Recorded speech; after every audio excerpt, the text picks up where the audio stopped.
This is Mac OS Ken. One firm raises its price target on Apple shares, 2 tales of Apple manufacturing in India, and 3 countries get better Apple maps. It is Monday, the 6th of March, 2023. I'm Ken Ray, and this is news from Mac OS Ken, brought to you by yours truly and sponsored by BetterHelp Online Therapy. Get 10% off your first month at betterhelp.com/macOSKen. This show is also sponsored by Collide, endpoint security powered by people. Collide has some big news. If you're an Okta user, they can get your entire fleet to 100% compliance. How? If a device isn't compliant, the user can't log into your cloud apps until they fix the problem. It's that simple. See, without Collide, IT struggles to solve basic problems like keeping everybody's OS and browser up to date. The moment Collide's agent detects a problem, it alerts the user and gives them instructions to fix it. If they don't fix it in a certain amount of time, they're blocked. Collide is the only device trust solution that enforces compliance as part of authentication, and it's built to work seamlessly with Okta. Collide's method means fewer support tickets, less frustration, and most importantly, 100% fleet compliance. Unsecured devices are logging into your company's apps. Put a stop to that with Collide. Visit collide.com/macOSKen to learn more and book a demo. That's KOLIDE.com/macOSKen. Collide.com/macOSKen. Here's one you don't hear that much these days. A financial firm has raised its 12-month price target on Apple shares. Apple 3.0 ran part of a note from Morgan Stanley analyst Eric Woodring, which was also written up by Apple Insider. Basically, the near term for Apple looks weak, but past that, it's sunshine and lollipops. In the near term, reads the note, weaker consumer electronic spending, a challenging macro backdrop, FX headwinds, iPhone production shortages, and lingering COVID restrictions are headwinds that are likely to result in Apple's first fiscal year of revenue and earnings per share declines since 2019. After that, cue the sun.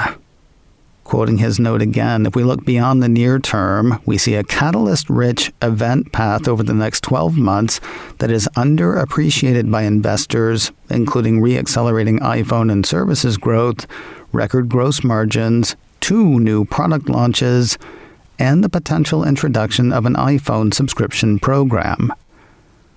If that iPhone subscription program talk sounds familiar, it should. It figured into Morgan Stanley's note a little over a week ago, listing 5 idiosyncratic tailwinds that should push Apple in the next 6 to 9 months. Those included re-accelerating growth for Apple services, pent-up demand for the iPhone 15, an Apple AR headset, a possible hardware subscription service, and underappreciated gross margins. If that sounds familiar, it should. Seems like they're the same list, though the later list is delivered with stronger conviction. Now, Woodring is really into the hardware subscription idea.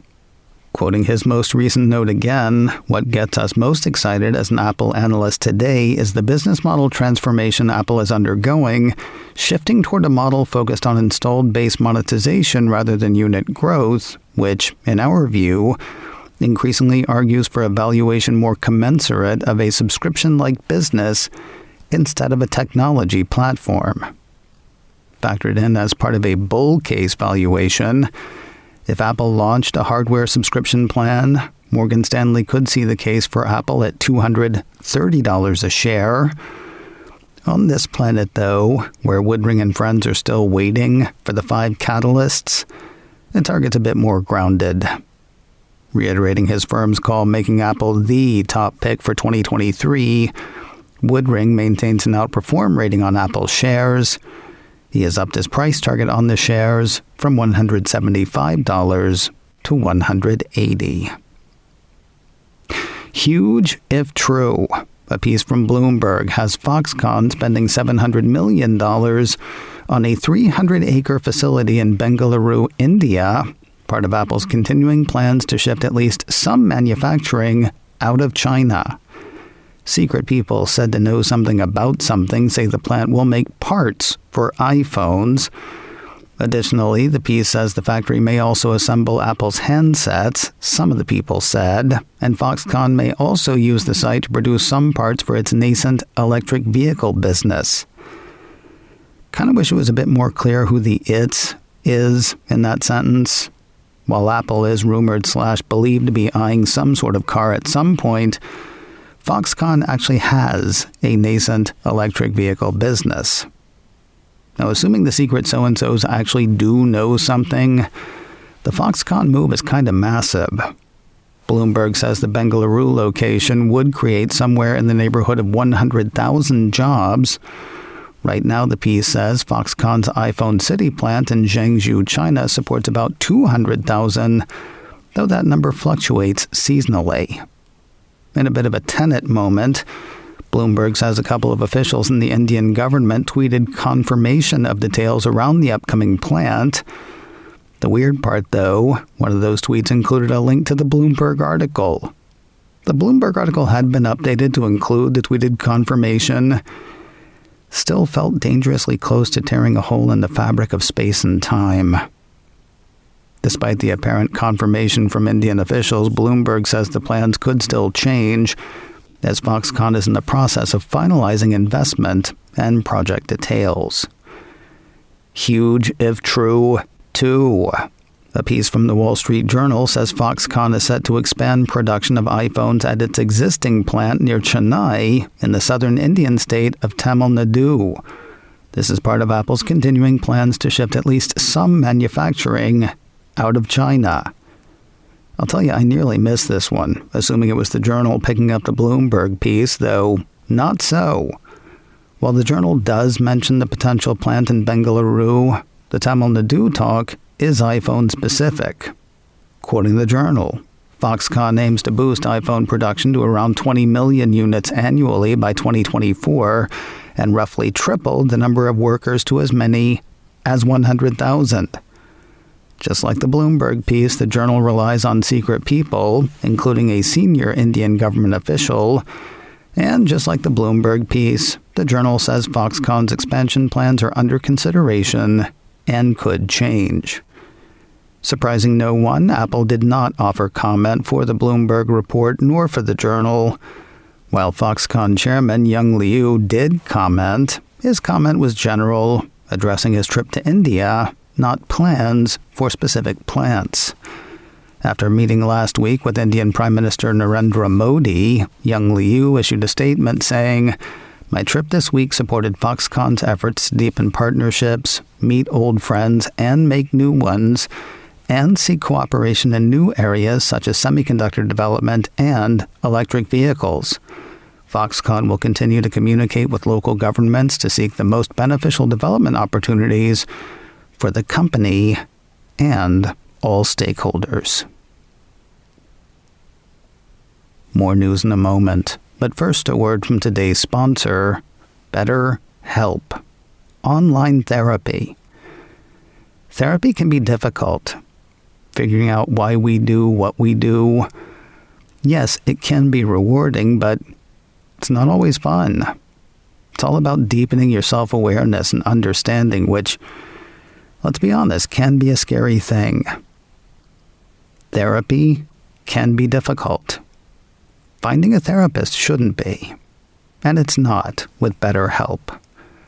BetterHelp connects you with a licensed therapist who can take you on that journey of self-discovery from wherever you are, literally and figuratively. I say literally wherever you are because BetterHelp is entirely online, designed to be convenient, flexible, and suited to your schedule.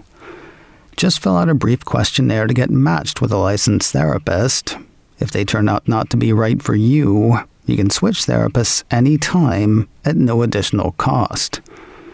Had that happen to me once with BetterHelp. Had a therapist with whom I just didn't mesh. Switching to a better fit for me was quick and easy. If you're thinking of starting therapy, think about giving BetterHelp a try. Discover your potential with BetterHelp. Visit betterhelp.com/macOSKen today to get 10% off your first month. That's BetterHelp, HELP.com/macOSKen. BetterHelp.com/macOSKen. Apple is apparently losing one of its cloud minders. Mac Rumors highlights a report from Bloomberg's Mark Gurman that says Michael Abbott, Apple VP of Cloud Engineering, is leaving the big round building next month. Far from a lifer, the piece says Abbott joined Apple in 2018, having served as an exec at such tech companies as Twitter, Microsoft, and Palm. Not that he's a nobody in Cupertino. According to the piece, Abbott oversees Apple's cloud infrastructure for services like iCloud, iMessage, FaceTime, and others. Gurman says Jeff Robin, a longtime Apple engineering VP known as the creator of iTunes, will take over Abbott's position. Better Apple Maps for more of the planet.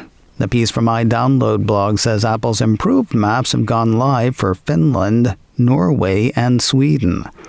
Improvements listed in the piece include 3D landmarks, indoor maps at airports, natural language guidance, more detailed roads and parks, faster, more accurate navigation, more accurate location information, look around, which is Apple Maps' answer to Google Street View, and turn-by-turn walking directions in augmented reality.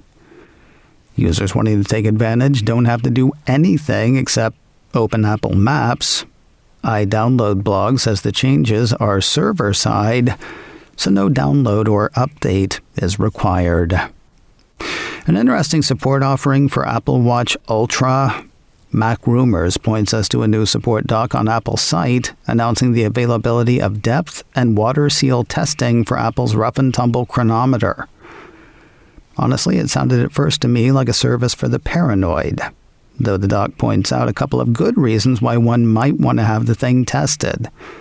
According to Apple, you might want to send your Apple Watch Ultra for a depth and water seal test if you'd like to check the functionality of the depth gauge in your Apple Watch Ultra, or if you might have caused unseen damage to your Apple Watch Ultra, for example by crashing while bicycling or hitting your watch on a rock during a hike. Getting the thing tested is kind of a dicey proposition.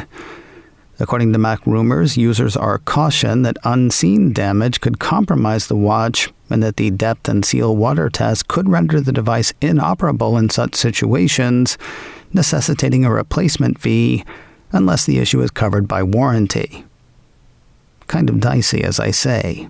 Then again, diving with a defective Apple Watch Ultra could be at least as dicey, if not more so. Tests can be requested through Apple's site. No word in the support doc on whether there's a cost associated with such a test. The company says it will have your watch or your replacement watch back to you in roughly 7 to 10 business days. And finally today, Apple really wants you to want soccer just so darn much. One of the offerings in MLS Season Pass on Apple TV is a show called MLS 360. 9 to 5 Max, as the hosted show, features highlights from all of the Major League Soccer games on a given day. And now the piece says that show is free to Apple TV Plus subscribers. For Week 1, 9 to 5 Max says MLS 360 was behind the Season Pass paywall, but for Week 2 onwards, that is no longer the case. The move makes sense. Presumably, the piece says, this move represents a strategic bet from Apple that they will be able to convert more TV Plus viewers into Season Pass members if they give them slightly more access up front. There's also talk of an MLS documentary for Apple TV Plus. though details on that are a bit sketchy. A piece from The Atlantic says Major League Soccer has partnered with British production house Box to Box Films to produce content and possibly a documentary about the league. Box to Box is the production company behind the F1 docuseries Drive to Survive, which 9 to 5 Mac says is widely credited as being a factor for the growth in F1 fan base over the last few years. The news is official, having been given to The Atlantic by MLS Deputy Commissioner Gary Stevenson, though plans are vague at the moment. While the collaboration is still in its early stages, The Atlantic says the content will likely air on Apple TV, MLS's new broadcast partner, and potentially on the league's website, social channels, and YouTube. A documentary about MLS similar to Drive to Survive is possible and has been discussed, but specifics have not been finalized. Today on the Mac Observer's Daily Observations podcast, TMO Managing Editor Jeff Butts and I talk over the Apple Indian manufacturing stories, plus Apple's plans to grow MLS interest and a side trip to an Apple store. That is all today on the Daily Observations podcast from the Mac Observer, online at macobserver.com or wherever you get podcasts. macOS Ken, brought to you by me and sponsored by Collide, endpoint security powered by people. Learn more and book a demo today at collide.com/macOSKen. This show is also sponsored by BetterHelp Online Therapy. Get 10% off your first month at betterhelp.com/macOSKen. Advertising handled by Backbeat Media, online at backbeatmedia.com. You can reach me a couple of ways. Info at macosken.com or call 716-780-4080. Until next time, that is news from macOS Ken. I'm Ken Ray.